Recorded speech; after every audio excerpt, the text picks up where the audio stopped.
So ayan mga kamamsi, paano po pumunta ng Show Boulevard sa Mandaluyong mula na Cebu, Batangas. So ayan, kung makita ninyo, sumakay po ako ng bus na may pangalang BSC.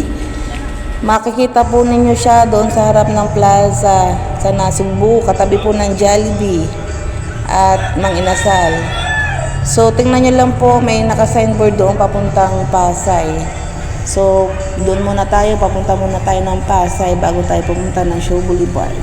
And then, ayan mga kamamshi, ang binayaran ko po dyan ay 226 pesos. Dadaan na po siya ng Tagaytay, Cavite, ayan, Baclaran.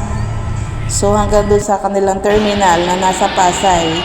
Mula doon po sa terminal nila sa Pasay, meron po dyan malapit na MRT station sa Taft Avenue.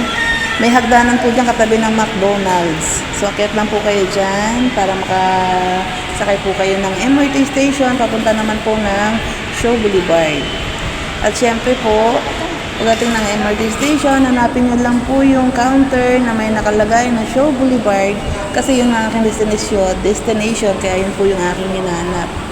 So, yun, pumila na po ako dyan para makabili ako ng single ticket journey or single journey ticket, SJT. So, ang binayaran ko po dito ay 20 pesos.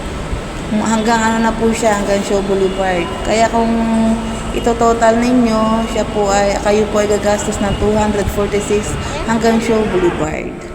So, ayan na nga po, sakay na ako ng MRT. So, ang kagandahan nito, napaka-convenient po talaga magbiyahe pag MRT po kayo sumakay.